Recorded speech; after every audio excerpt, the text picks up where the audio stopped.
Welcome to Leaders of the West, a podcast for innovators and changemakers. I'm your host, Jessie Jarvis, the founder of the West, and I'm sitting down with agriculturalists, entrepreneurs, executives, and everyone in between with the goal of digging into the strategies, mindsets, and lessons that have been crucial to the success of ag and Western. Whether you're carrying on the next generation of your family's operation, starting something from scratch, or determined to climb up the leadership ladder, we're going to inspire you to continue to dream big, growing not just you, but the future of agriculture and Western as a whole. Let's go.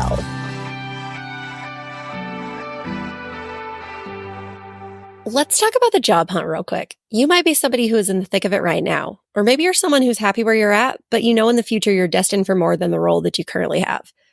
The first piece of that job hunting journey, where you go from just looking to signing the deal, is your resume. Your resume is the foundation that you're laying. Because let's face it, if your resume sucks, you're probably not going to make it into the interview. And you can't get the job if you don't get the interview. So you want to make sure that your resume is in top condition and the best possible representation of you on paper. And let me tell you, I can't count the number of hours my younger self spent staring at a blank document, wondering what on earth am I going to say on my resume to make me stand out. And chances are you guys have been there too. Resumes are hard. But that's something that Of the West can help with. Our team offers elite career services, and one of those services is resume development or resume refining. With resume development, we create your resume from scratch. We take all of your past experiences and skills and combine those unique details specific to the job that you're applying for to showcase that you are the best candidate. With resume refining, you provide the resume and we tweak it as needed to make sure that it's the best representation of you and your abilities. Either way, you're set up for success from the beginning. That resume is yours to keep forever, although you're probably not going to need it because I bet you get that interview. To learn more about our elite career services, you can visit ofthewest.co/consulting. Hello, we are back with another episode of Leaders of the West. As always, very thankful to have you guys here. Today is a unique episode because I feel like we're kind of giving you two episodes in one. I'm sitting down today with Chandler Mulvaney. He is the Director of Grassroots Advocacy and Spokesperson Development for the National Cattlemen's Beef Association.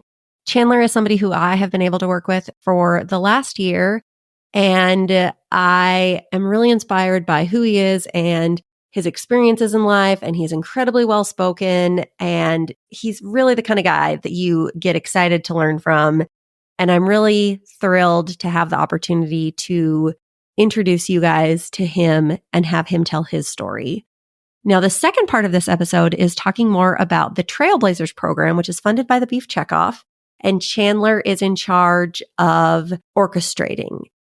I am a member of the 2024 Trailblazers cohort this year, so I have had the opportunity to not only get to know Chandler, but to get to know the 9 other farmer and rancher beef producers from across the U.S. as we better ourselves as advocates and just become stronger spokespeople for the beef industry as a whole. It has been an honor to be part of this year's cohort. I have learned so much. I am so thankful that I applied, even though I was nervous to, and that I have just been able to have the opportunity that I've had. But part of why I want to share this with you guys is the applications for the 2025 cohort, so next year's cohort, are opening very, very soon, and I don't want you guys to miss out on that opportunity. So we're going to talk a lot about the Trailblazers program, what you can expect, and just really dive into it to see if it's something that is maybe a fit for you if you're part of the beef industry and you want to grow as a spokesperson and as an advocate for the industry. So we're going to give you all those details as well. And you're going to get to know more about Chandler and learn from his experiences, which are very, very unique. So that's what the episode is. I've teed it up for you guys. Let's get right to it. Welcome, Chandler Mulvaney. Well, Chandler, this is an exciting day for me because anytime you and I are together, you are in charge. And today, you are the one in the hot seat, and for good reason. We have had the pleasure of getting to know one another this year because I have been a member of the Trailblazer program, which is funded by the Beef Checkoff. And Chandler, you facilitate all of the program. And then you're also the Director of Grassroots Advocacy and Spokesperson Development, which is a whole mouthful, for the National Cattlemen's Beef Association. So today, you and I, the goal here is to talk about the Trailblazer program because applications for next year's group are going to be opening very, very soon. And I think that we have a lot of listeners out here who would be absolutely wonderful additions to next year's cohort. And I also want you to share a little bit more about you and kind of how you have gotten to where you are and how you have gotten into grassroots advocacy. And I also think that too, whether maybe somebody who's listening is not part of the beef industry, but you can still share tips and tricks and ideas for that person to become a stronger, more confident spokesperson for their sector of the industry or for agriculture as a whole, which I think regardless of what thing you grow or protein you represent, that is really important. And it's important that we all kind of work to be united at the end of the day. So with that, you have a really interesting story to tell. Can you tell us a little bit about yourself, growing up in Alabama, how you became a part of what is basically agriculture's version of the Peace Corps, and now in NCBA? Right. Like, I've already teed this up really well for you. People are so fascinated by this. Yes. So Chandler Mulvaney.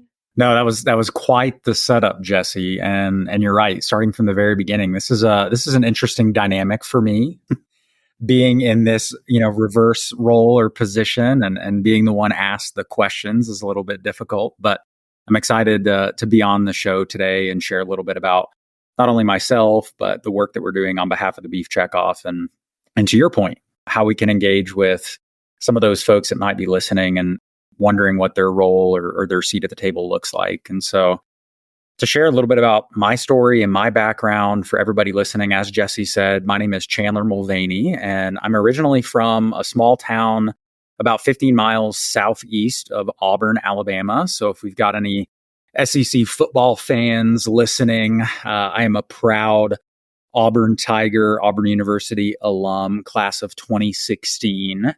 And growing up just, a few minutes south of Auburn, Alabama, in a small town called Beauregard, really allowed me the privilege to grow up in a rural area that's often referred to as the loveliest village on the plains. So that's kind of the tie-in to Auburn University. So it really is a community or village feeling, and growing up in a really ag community, but then also being able to travel in with my father, who is still is a professor in animal sciences and muscle biology at Auburn University. It's been there for about 43 years now.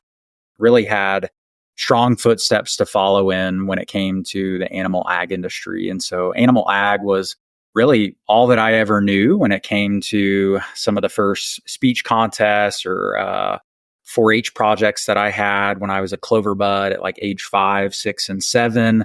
And, growing up in the industry really afforded me a lot of unique opportunities that I'm incredibly grateful for. And maybe we'll talk about those at another time. But I really found myself wondering what almost life was like outside of agriculture. And I don't know, maybe there's some folks listening or even Jesse, maybe you've had some of those, similar thoughts yourself, right? Like what does life look like outside of agriculture? And so strangely enough, I was in my sophomore year at Auburn University, and I was majoring in ag communications and ag leadership. And we had a guest speaker come to campus.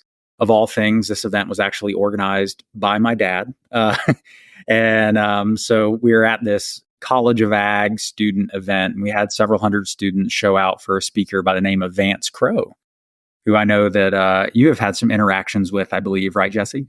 Yeah, he's been a guest on the podcast. Yes, that's what I thought. I will say it's so funny that you bring that up, because just last night, Justin had sent me a video on Instagram, and it was of Vance Crowe. And I was like, hey, do you remember listening to that? And he went back and listened to it during Jets football practice. And then he came home and he was all jacked about it. So I'm going to make a plug for Vance Crowe.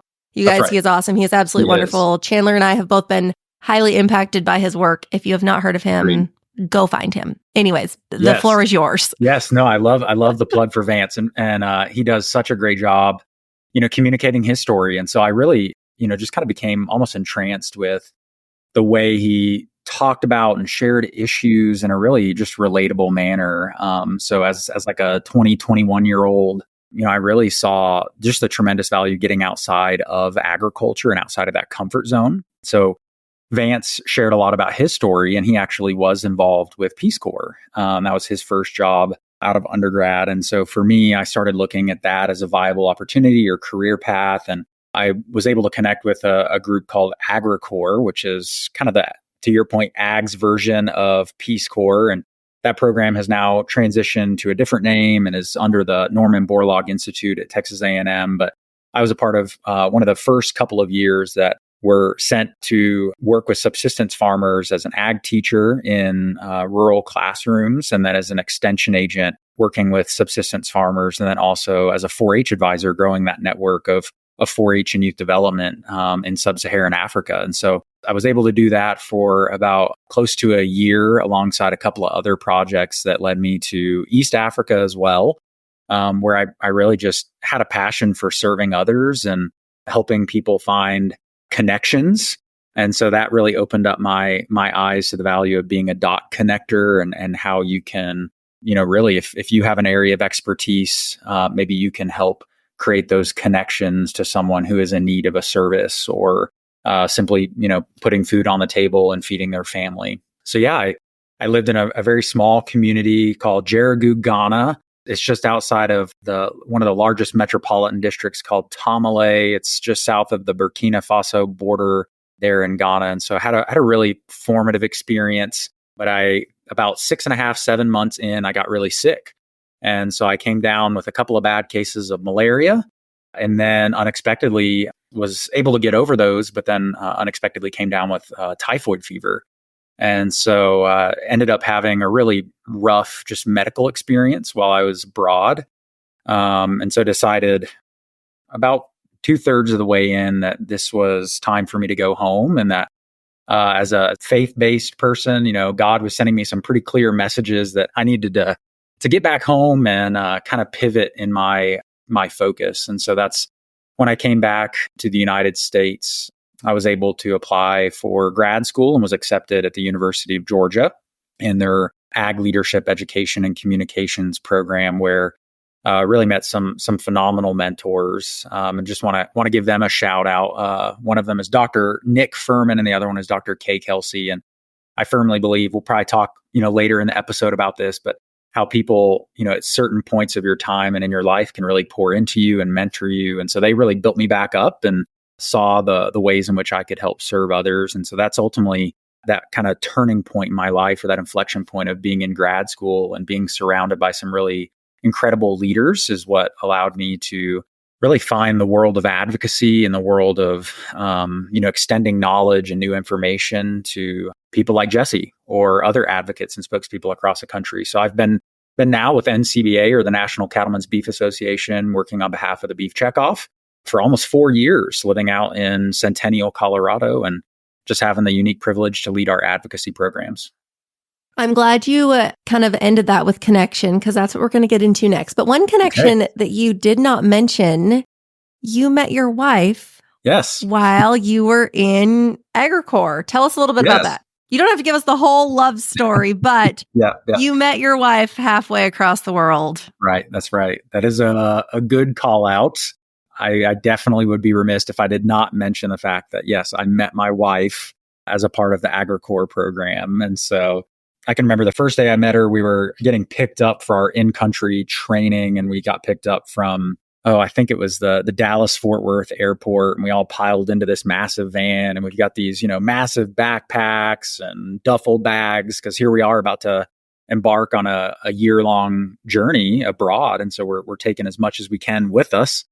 And so that's when I first met my wife. Her name is Emma. And we've been married for coming up on 3 years now, but have known each other for about 8 ever since we were in that program together. And yeah, we really just, even though we were 14 hours apart in country, which over kind of in your neck of the woods, Jesse, that's Ghana is the same size as the state of Oregon, or pretty close to the same size as the state of Oregon. And it would take you from basically the very southern part where she was located in her community to where I was at about 14 to 16 hours to get to, which I know it does not take you that long to drive across the state of Oregon. So no, I was about to say, because we're about 2 hours from the border, and I could get to the coast in probably 10 hours if I was pushing it. So I could go from 2 hours into Idaho to the Oregon coast in 10 hours. 10 hours, yeah. But I have an 80-mile-an-hour freeway. So that is true. You can go pretty fast there. Yeah. But yeah, so I met my wife while abroad, and then we came back and fell in love. That's the short story. So. Okay, well, so now that we've talked about your love Yes, connection, yes. how have you become interested in connection via conversation? So advocacy, the spokesperson development that you work so well in. How is that the thing that you really landed on and figured out, like, this is my thing? That is a really great question. I think I mentioned a piece of this as I was sharing a few moments ago. I think for me that connection to advocacy, whether I have always realized it or not, started back when I was in 4-H, and for me that was a really formative experience. My mom was my club leader. I was the youngest of 3, so my older brother and older sister were really blazing a strong path for me to follow. So I can remember some of the first speeches I gave, and I was not a very willing participant, but my parents really kind of took the mentality that they were going to force us into these opportunities and force us to stand up in front of audiences and give speeches, or walk into the show ring with some of our show animals. And so I'm really grateful for the fact that they really put us in those environments, again, whether we are willing or not. I can't imagine you being an unwilling participant. I feel like okay, but I do need to know, as a Clover Bud, Right. What was your project? Oh, well, my first project was a little lamb. Her name was Honey. And she was super sweet, but she just had a lot of issues. She pretty much prolapsed every time we ever ever tried to get her to stick. So it was not a good first project, but she was a good little friend for a couple of years. But no, I think for me, looking back at kind of the basis of my like advocacy journey, I think to really all aspects of our life. And I think that we advocate in so many different forms or fashions throughout our daily life, and we just don't even realize it. And so it could be, the certain lifestyle, if it's promoting, the Western way of life or the agricultural way of life, maybe if it's wanting more people to eat beef or put beef on their dinner plate, being involved in community groups. We're all advocates of some type or kind. It's just finding that source or finding that connection to get started, or that starting point. I love that. And I could go all day long on that, because I think that's something that is completely overlooked in life when it comes to advocacy, is this idea that you need to have some large social following, or that you need to be on social media in general. Right. I will tell you, the most impactful conversations I have had have probably been one-on-one in-person conversations. Like the one time I remember Justin and I, we were in Las Vegas during the National Finals Rodeo, and we got on the elevator with a couple, and they saw Justin's cowboy hat, and they were like, "Oh, are you a cowboy?" And he said, "Well, yeah, I'm a rancher." And they were like, "Really? You're a rancher?" We were in this great conversation, which obviously an elevator ride, it doesn't take very long, but their floor was in front of ours. Maybe we were 10 and they were 8. Okay. And they were so into our conversation, they asked if we would get out on their floor and keep chatting with them about ranchers and cattle and how they're raised. Yeah. And I was a little bit nervous. I was like, are we about to be like trafficked here? Or like, had I not been with Justin, I wouldn't have done it. But like, I still remember at midnight in the Mirage in Las Vegas, like having just been able to create a conversation around ranching with 2 people who were genuinely interested, who were from New Jersey and had never seen a cow in real life before. Like those are the types of conversations that I think that so often we kind of like discount. Yeah.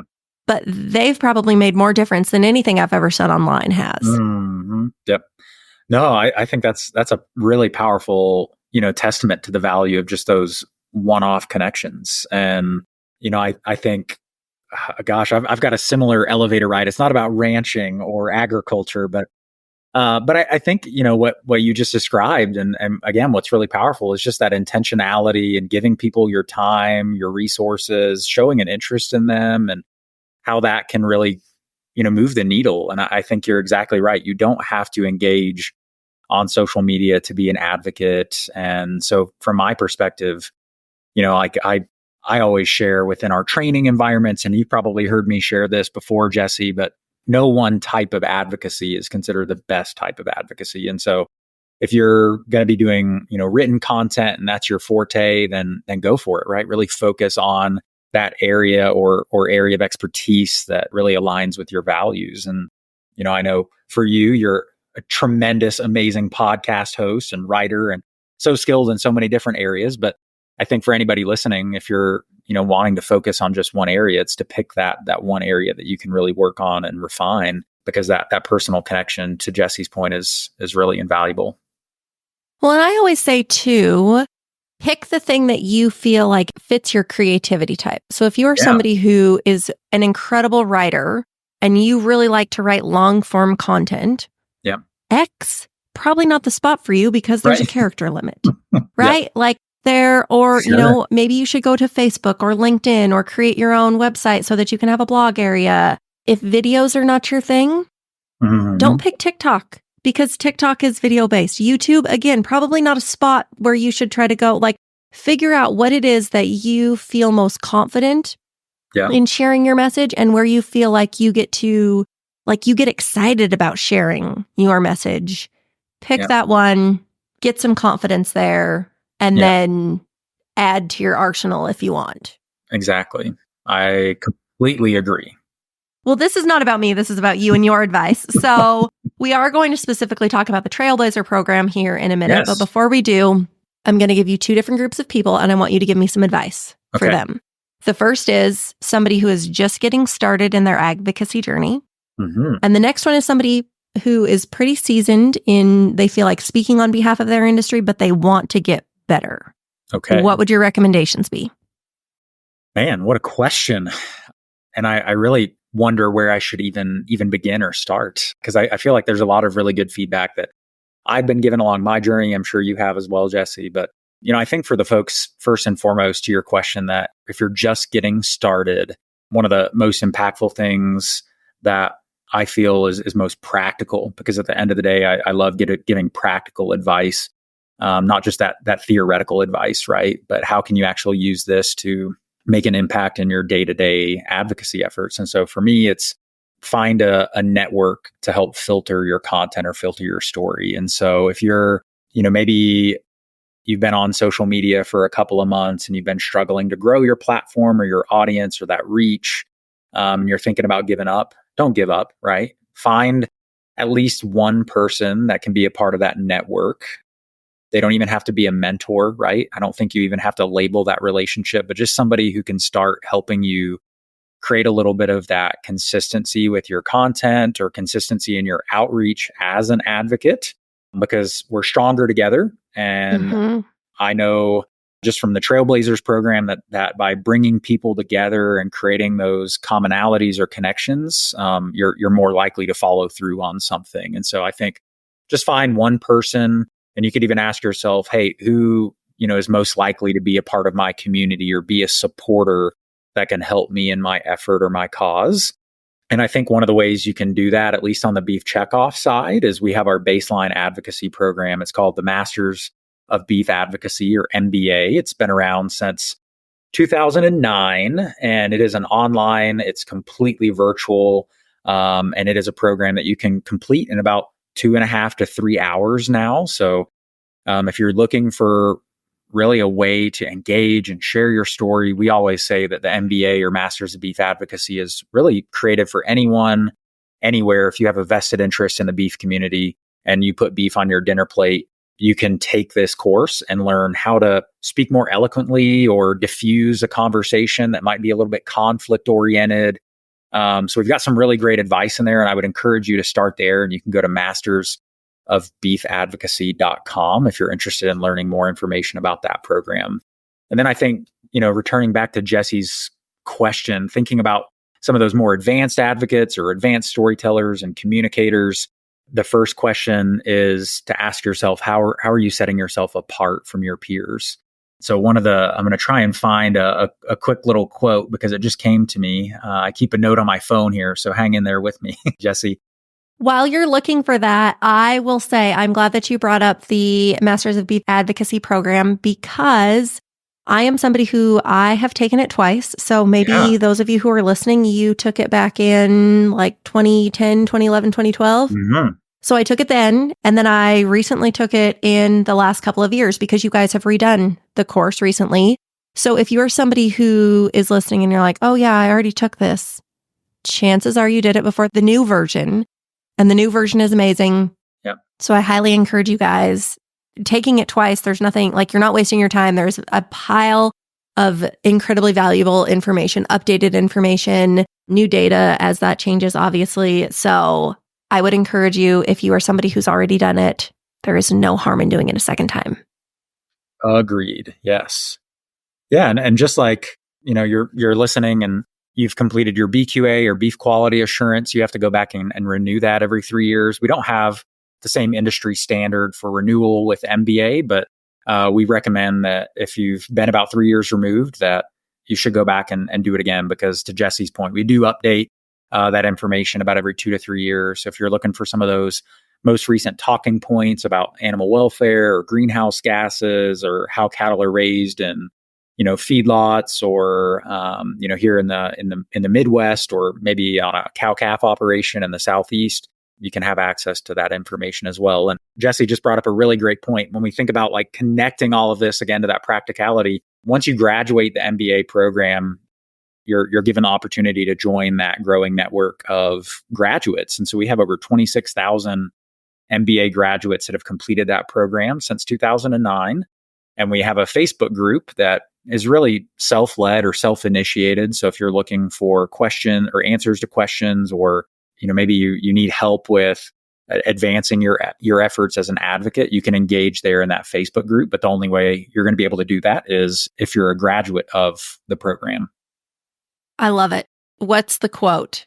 Okay, yes. So thinking back to that second piece of your question and, what's the best piece of advice I have for those more advanced advocates? My first thought was, how are you setting yourself apart from your peers in the industry? And if you can answer that question, I think you're on the right path. And so one of the quotes that just came to mind was by Francis Chan. And he shared that we have a lot of people clamoring to be voices, and we need fewer voices and more examples.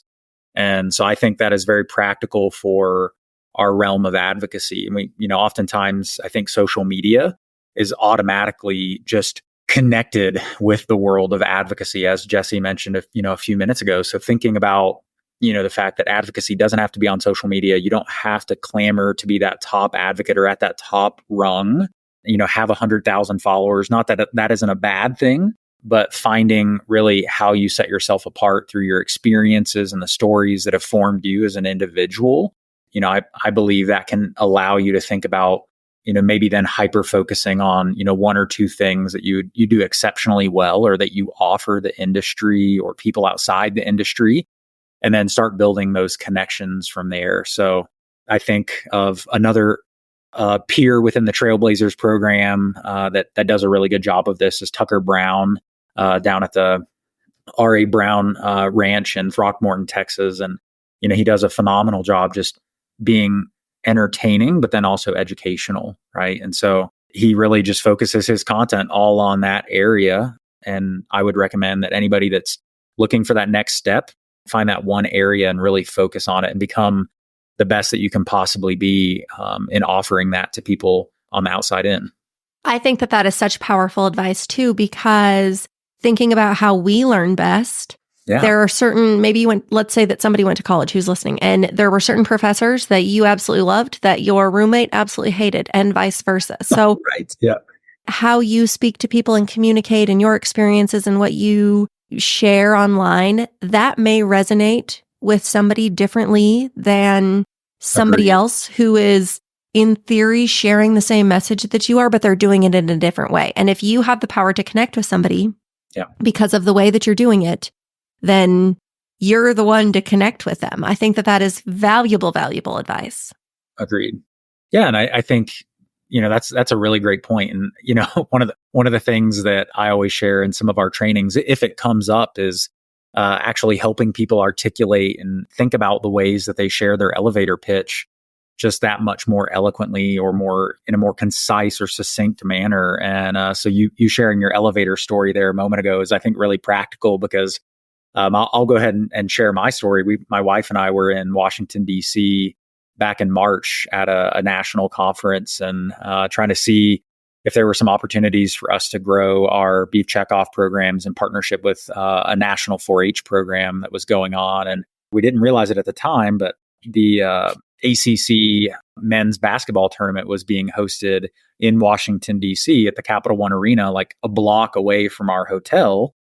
And so my wife is a NC State or North Carolina State alumni or graduate.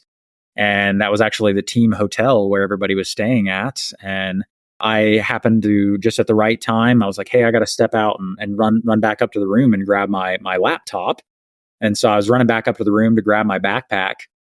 And I happened to get on the elevator with just this random guy and his son. They were both super tall, probably like 6'4", 6'5". And of that course, didn't give away that maybe they were basketball players. They were definitely basketball people. Yes.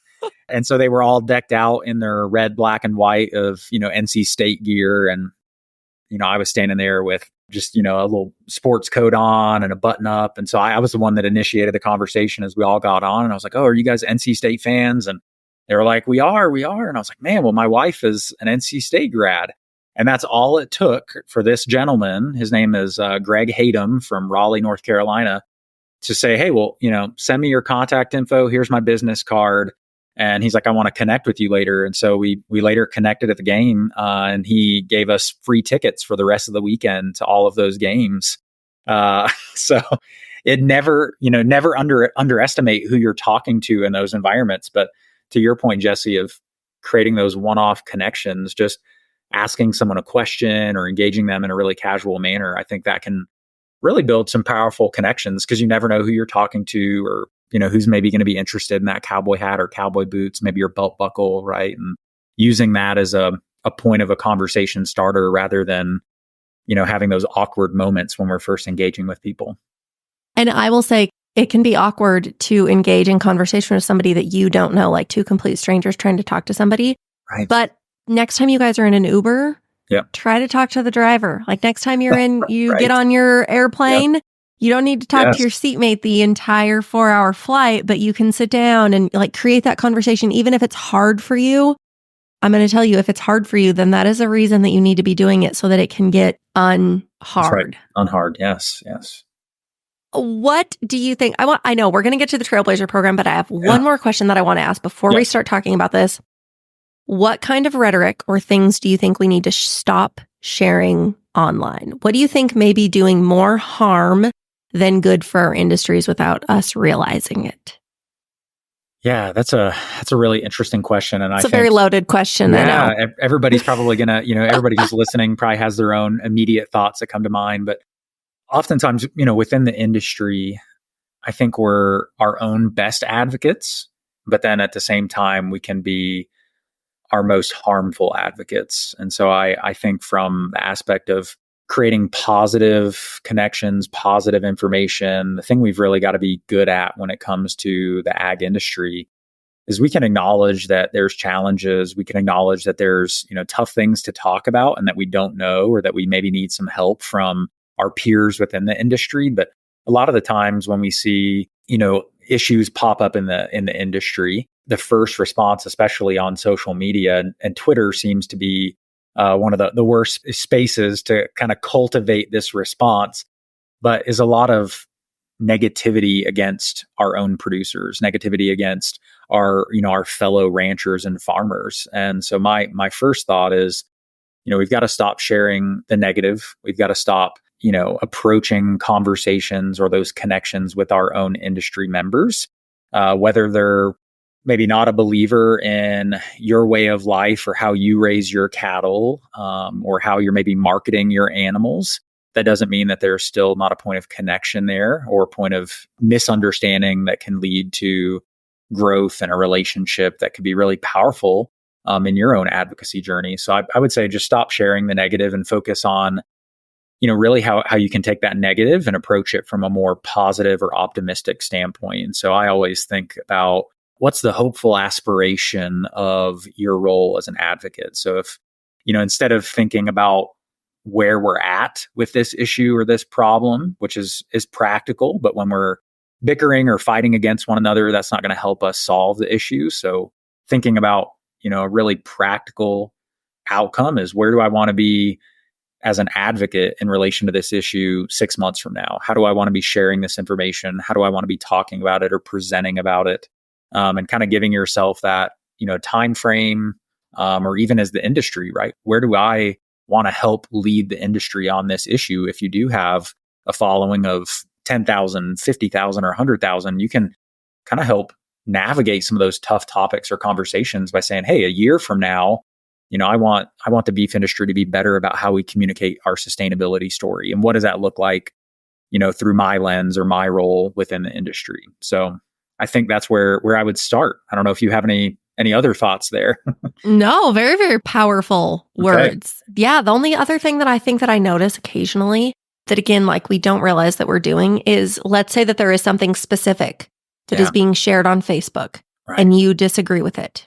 Don't hit the share button, right, and then write your disagreeing words. Yeah. Because let's say you have 100 followers, which I know is a low number, but we're going to use this for math, right? Yeah.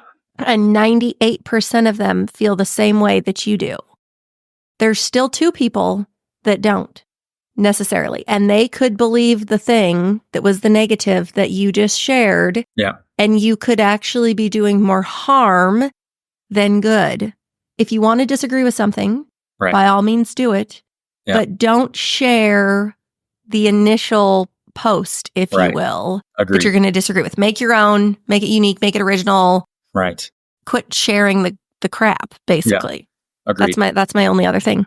No, I love that. And I think that's really practical advice. And I mean, even on that note, I know that when you share that original link, it's driving back the clicks or the attention to that original source. And so yes, probably not the best idea to do that. But I also, you sharing that kind of reminded me that from some of our Beef Checkoff research, we know that within people who are looking for sources of information or really that trusted resource, that farmers and ranchers are the most trusted sources of credibility when it comes to talking about the industry.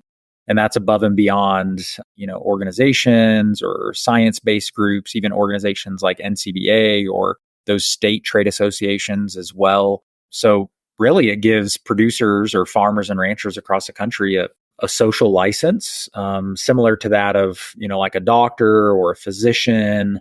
So I think that's really powerful when you think about, what we kind of should or should not be doing is thinking about, every conversation as an opportunity to create trust through that social license, especially with those consumers and people who are looking on the outside in, who are on the, not a part of our traditional rancher or farmer profile, and really think about, how if we're arguing in maybe a negative light or we're presenting information in a negative light, I think that diminishes that trust that can be built or diminishes that social license that we have to share our story.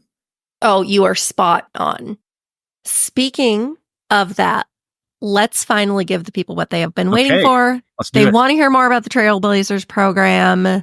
We are going to be able to give you guys the details as to when you'll be able to apply. But before you apply, you need to know what it is that you're applying for, all of the details, why you may want to apply. Chandler, give us all the good stuff. Boy, that was another big setup.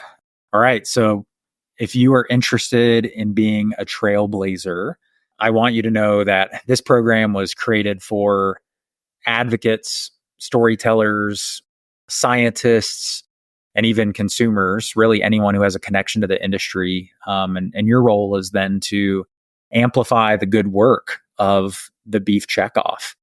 And so throughout this program, it's a really great opportunity if you're accepted to learn the ins and outs of the Beef Checkoff, how to talk about specific issues, and then really building those robust and strong relationships that I'm sure Jesse can talk more about. But that to me is really one of the key points of focus.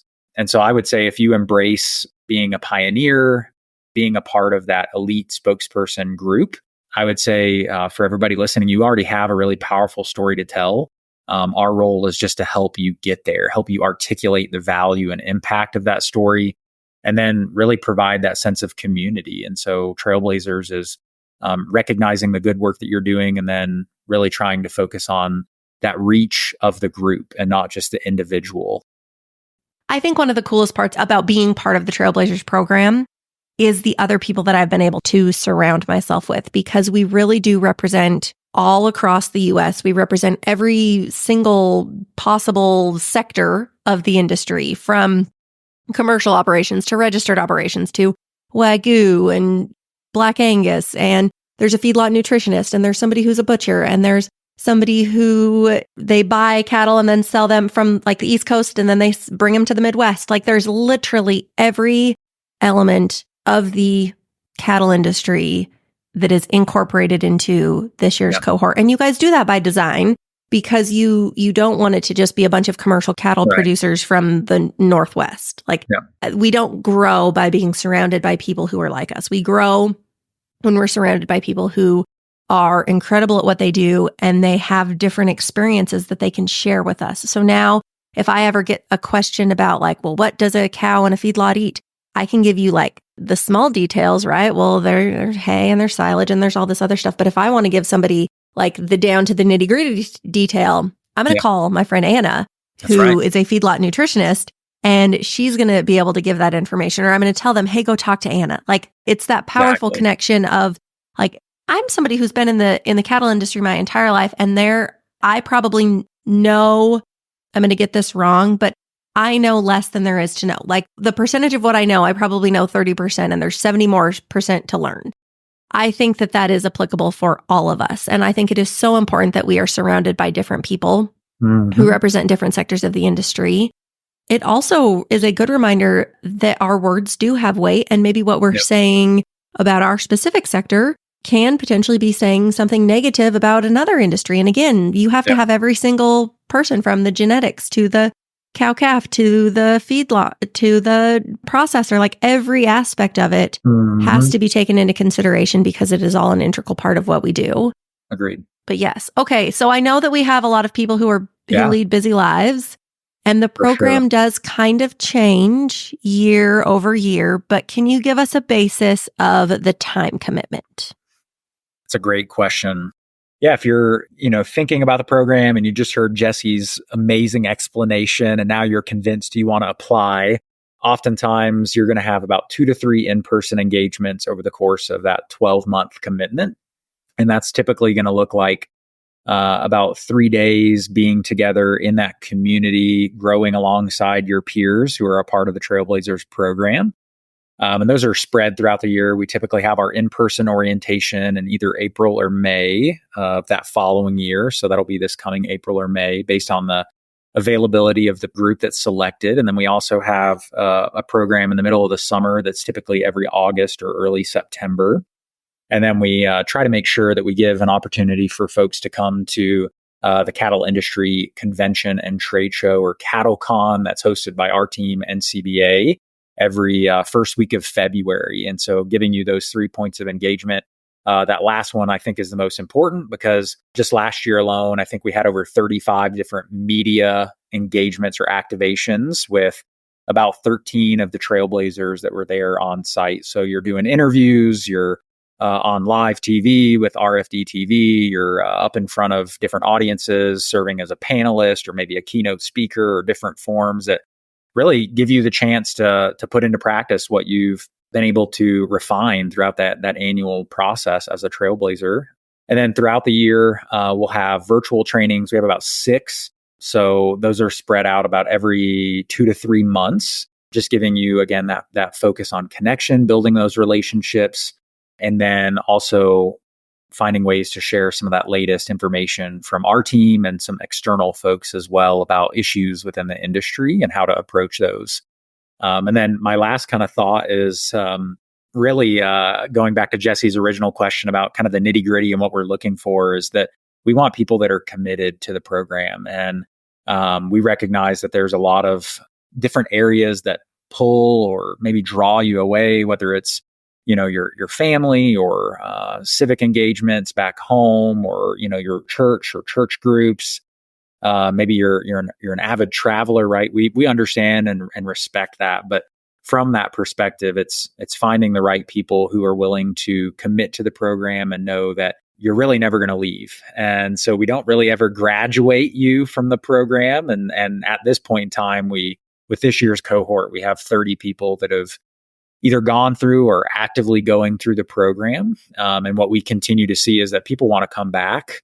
They want to continue re-engaging with their peers. And I think we saw that. We had a recent event that Jesse was able to be a part of called Prime Partners, where we engaged 15 Trailblazers and then also 15 content creators and dietitians from across the country. And people want to come back. They want to engage in those programs. So if that's something that you're interested in and knowing that you want to find that community or you're seeking that community, then please reach out and apply.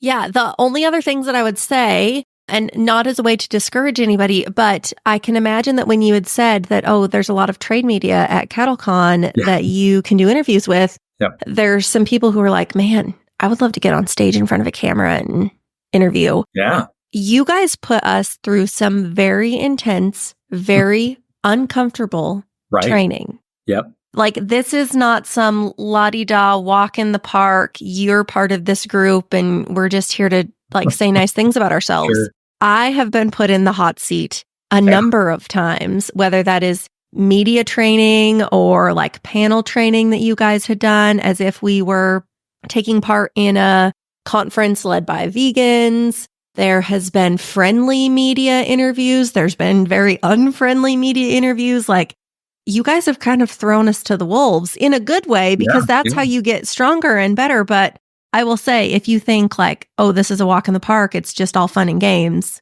No, we are absolutely there to learn. Yeah. And the other thing that I would say too is, if you're going to apply, you have to be humble.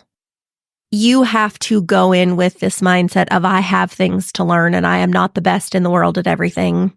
And you really do, like, you can't have an ego or you can't think highly of yourself, because that is one of the things that we all have in common is we are very willing to help one another and to work together. And people who think they're the best of the best usually don't work well with others and are often unwilling to help. And that is the opposite of what that group is about. We really are here to work together and learn together and fail together. Probably, I know I've failed in my not so friendly media interviews. No, not at all. But again, I say that just because if all of this is exciting to you, like, there are some of those things to consider too. Yeah, and I think that's a tremendous point, Jesse. And I don't think you failed at all in your interview. You did a tremendous job. But we want to make it as practical as possible, and we need more strong voices for animal agriculture and specifically the beef community. And so, whether you're a recent graduate of your undergrad program and you're looking for what's next in your life or that professional development in your career, we've had folks all the way from those recent graduates or that are still in college. Our only requirement is that you're at least 21 years of age. And then we have people that are, in their 40s or early 50s that have gone through the program. And one that I'm thinking of is one of our gentleman friends down in the state of Texas, Max Krupp, who also happens to be a 28-year veteran of the U.S. military. And so we really do want a diverse crowd, a diverse group that can build on the strengths, to your point, Jesse, of one another. And I think one of the thoughts that came to mind is that when we created this program 3 years ago, we wanted it to be co-creative. And so in nature, I feel like the best programs that have helped me learn are the ones that acknowledge those imperfections. They acknowledge that we all have something to learn from one another. And I know from my own process or my own state of imperfection is that I get to have this co-creative environment alongside all of you as 10 individuals in the industry and learn from your expertise, your experiences. And I think if everyone approaches it from that mentality, then we're really going to create some powerful relationships and powerful outcomes that are really impactful for the industry. Okay. If someone is listening right now and they are thinking, hell yes, sign me up, where do I apply? All right. Where does someone apply? When is the application? When do they open? When do they close? Yes. Great question. You're getting me fired up, and we're not even there yet. I've got some dates and more information to share. Yeah, so we're really excited. This is going to be our fourth iteration of the Trailblazers program. So being able to select another group of 10 individuals, and then from that perspective, joining the existing 30 Trailblazers as a part of that community.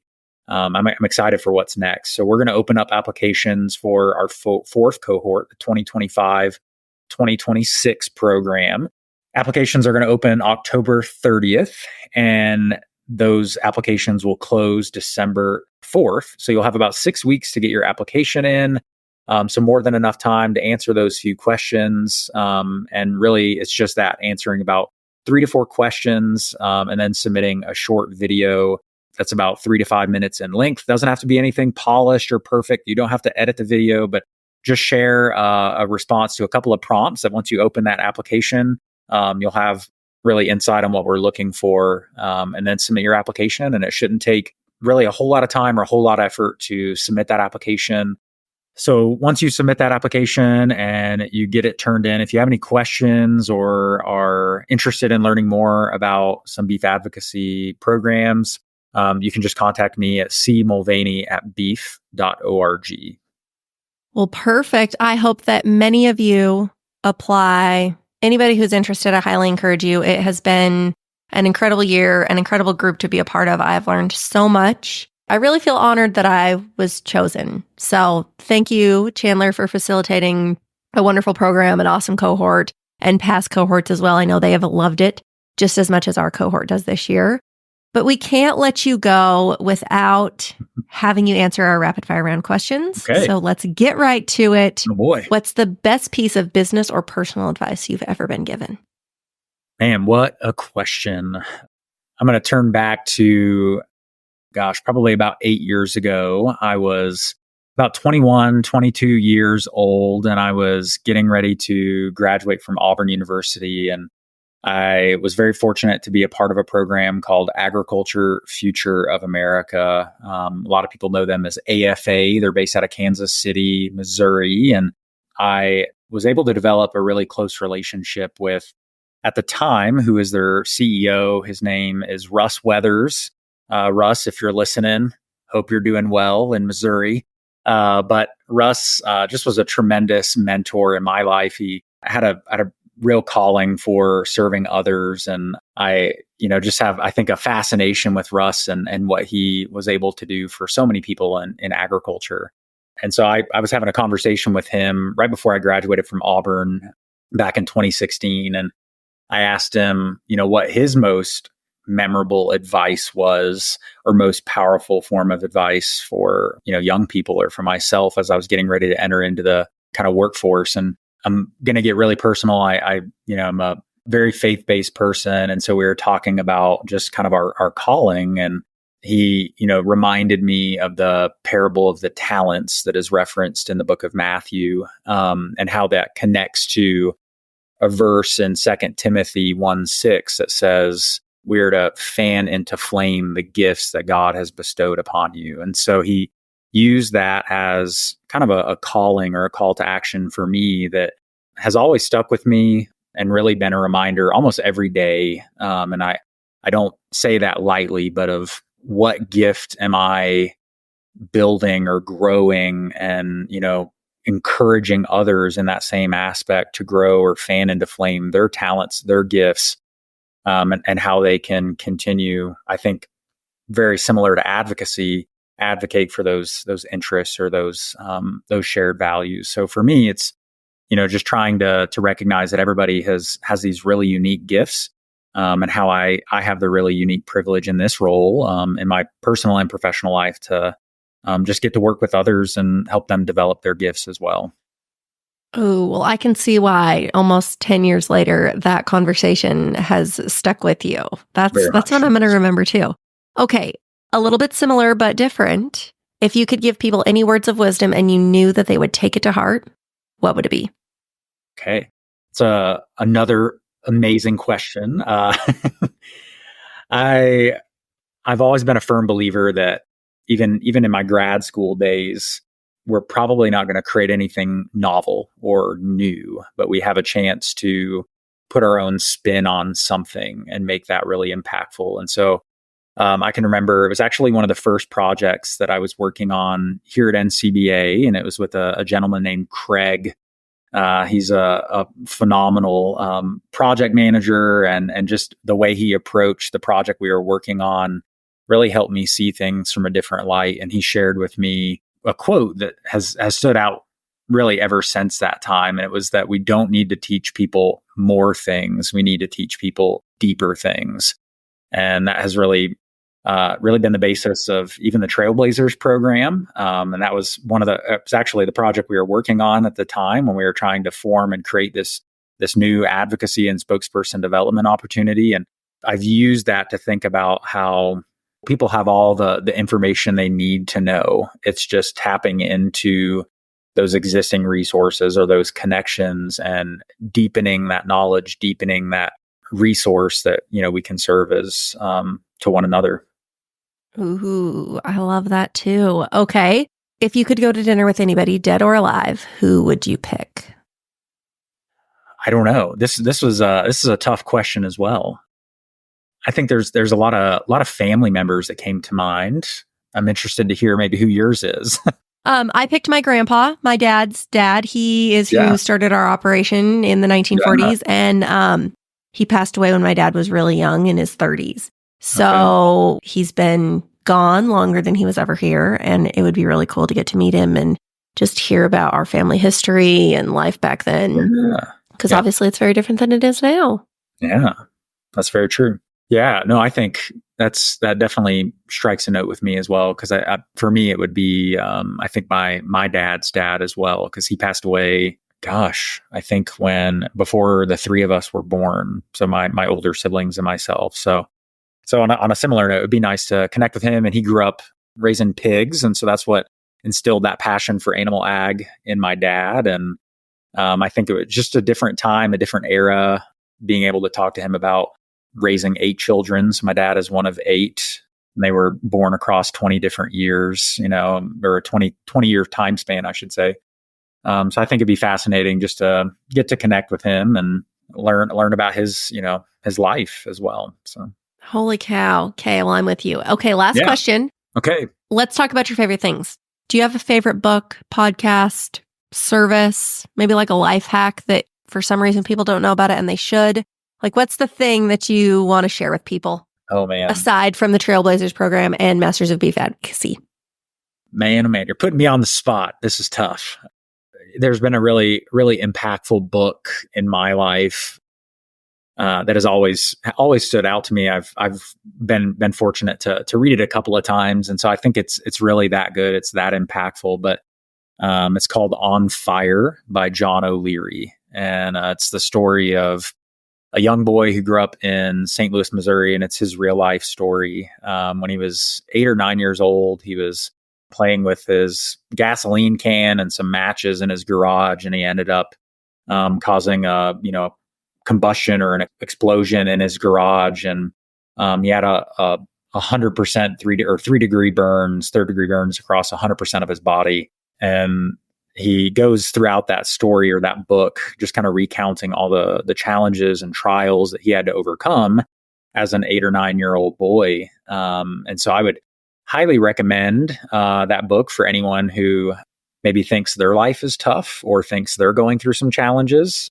and how they can really have a perspective change or a shift in how they, just treat their loved ones, how they, approach the purpose in their work. So it's really empowering. It makes you literally feel on fire for your life and how blessed we are to just wake up every morning and still be here. Holy cow. Okay, well, I wrote that down, you guys.